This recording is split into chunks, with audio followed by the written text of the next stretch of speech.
जिस हिसाब से देश में पत्रकारों पर हमले होते चले आ रहे हैं, अब भारत की स्थिति यहाँ तक आ पहुंची है कि भ्रष्टाचार बचाने से पहले पत्रकार बचाने होंगे। वैसे पहले कभी ये उम्मीद नहीं की गई होगी कि लोकतंत्र के चौथे स्तंभ पर ऐसी स्थिति आ पहुंचेगी, लेकिन हम सब भूल जाते हैं, मोदी है तो सब कुछ मुमकिन है। 2025 की फ्री स्पीच कलेक्टिव की रिपोर्ट बताती है कि देश भर में कुल 14,875 मामले पत्रकार उत्पीड़न के दर्ज हुए। 8 से 9 पत्रकारों की हत्याएं हुई और 33 पत्रकारों पर सीधा मामले दर्ज किए गए। 40 से अधिक मामलों में हिंसक मामले सामने आए। मैं तो कहूँगा ये फ्री स्पीच कलेक्टिव की रिपोर्ट नहीं है, ये लोकतंत्र के पोस्टमार्टम की रिपोर्ट है। आज पत्रकारों द्वारा जरा से भी तीखे सवाल पूछ लेने के बाद या फिर किसी मामले को एक्सपोज कर देने के बाद मुझे क्या आप सभी लोगों को भी लगता होगा पत्रकार अभी जिंदा होगा या फिर नहीं। ऐसे विचार इसीलिए आते हैं क्योंकि हम सभी लोगों ने एग्जाम्पल देख रखे हैं। जिस तरह से मुकेश चंद्राकर से लेकर अभी 5 जनवरी की रात को त्रिपुरा की राजधानी अगरतला में 2 आदिवासी पत्रकारों समीर देव वर्मा और जिमी देव वर्मा पर क्रूर हमला हुआ। ये बातें बताती हैं कि पत्रकार और फ्री स्पीच कितनी असुरक्षित हो चुकी है देश में।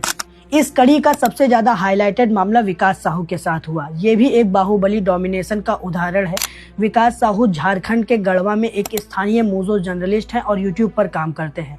एक जिम्मेदार नागरिक होने के तौर पर उन्होंने एक छुटपुटिया नेता विकास माली, जो अपने आप को एक बाहुबली और बहुत बड़ा समाज सेवी बताता है, विकास साहू ने उसका कन्या विवाह विकास योजना के नाम पर ठग और फ्रॉड का मलाला एक्सपोज किया। इसके बाद जब विकास माली को लगा कि ये तो मेरा भांडा फोड़ रहा है, तब विकास माली ने विकास साहू को लालच देकर बुलाया और विकास साहू को 8 से 10 लोगों से लाठियों से पिटवाया, कपड़े फाड़े, मुंह और पैरों से खून बहने लगा। तब विकास साहू ने इस लड़ाई से हटकर अपनी जान बचाकर 6 से 7 किलोमीटर पैदल दौड़कर पुलिस थाने पहुंचे।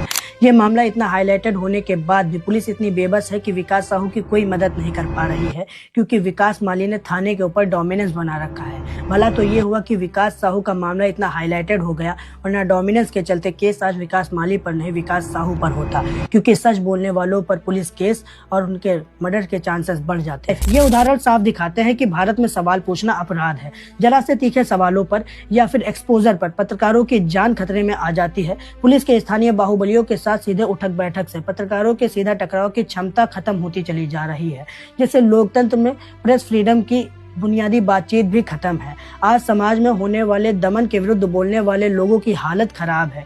देश की इकोनॉमी बढ़ाने का साधन शराब है। भारत की हालत एकदम बेकार है। रेपिस्टों के गलों में हार है, फिर भी अंधभक्त कहते हैं देखो कितनी अच्छी सरकार है। मैं तो फिर भी कहूंगा कि ऐसी जिंदगी जीने पर धिक्कार है।